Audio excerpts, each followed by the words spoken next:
భార్యాభర్తలు అంటే ఎప్పుడూ కలిసి ఉండాలి అంటారు.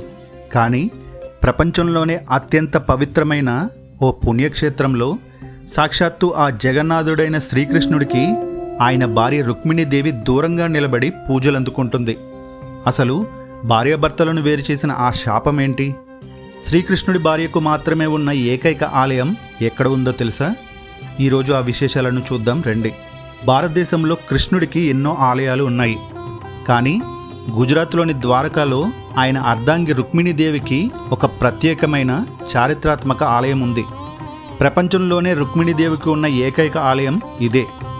సుమారు 5వ శతాబ్దం నాటి ఈ అద్భుతమైన ఆలయం ప్రధాన ద్వారకాధీశ్ గుడికి దాదాపు 2 కిలోమీటర్ల దూరంలో ఉంటుంది. నాగరా శైలిలో నిర్మించిన ఈ ఆలయ గోడలపై ఏనుగుల అందమైన శిల్పాలు భక్తులను కట్టిపడేస్తాయి. గర్భగుడిలో బంగారు ఆభరణాలతో మెరిసిపోయే లక్ష్మీ స్వరూపమైన రుక్మిణీదేవి విగ్రహాన్ని చూస్తే మనసుకు ఎంతో ప్రశాంతత కలుగుతుంది. అయితే అసలు ప్రశ్న ఇక్కడే ఉంది. కృష్ణుడి గుడికి రుక్మిణి గుడికి మధ్య ఎందుకు ఈ దూరమని? దీని వెనుక ఒక ఆసక్తికరమైన పౌరాణిక కథ ఉంది. ఒకసారి దూర్వాస మహర్షి శ్రీకృష్ణుడు రుక్మిణి కలిసి ప్రయాణిస్తుండగా మార్గం మధ్యలో రుక్మిణీదేవికి తీవ్రమైన దాహం వేసింది. అప్పుడు శ్రీకృష్ణుడు తన కాలి బొటన వేలుతో భూమిని నొక్కి గంగాజలాన్ని పైకి తెచ్చాడు. రుక్మిణి ఆ తొందరపాటులో తన దాహాన్ని తీర్చుకుంది. కానీ పక్కనే ఉన్న దూర్వాస మహర్షిని నీళ్లు తాగుతారా అని అడగడం మర్చిపోయింది. దీంతో కోపానికి ప్రతిరూపమైన దూర్వాస మహర్షి ఆగ్రహించి మీరిద్దరూ విడివిడిగా జీవించాల్సి వస్తుంది అని ఘోరమైన శాపమిచ్చారు.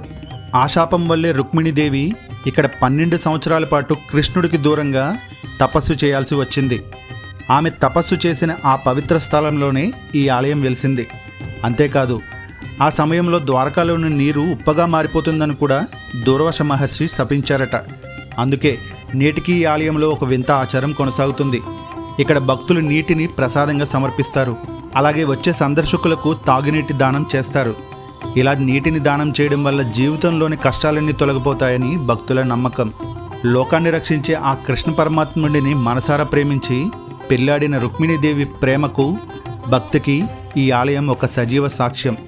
మరి మీరు ఎప్పుడైనా ద్వారకాలోని ఈ అద్భుతమైన ఆలయాన్ని దర్శించుకున్నారా? మీ అనుభవాన్ని కింద కామెంట్స్లో తెలపండి.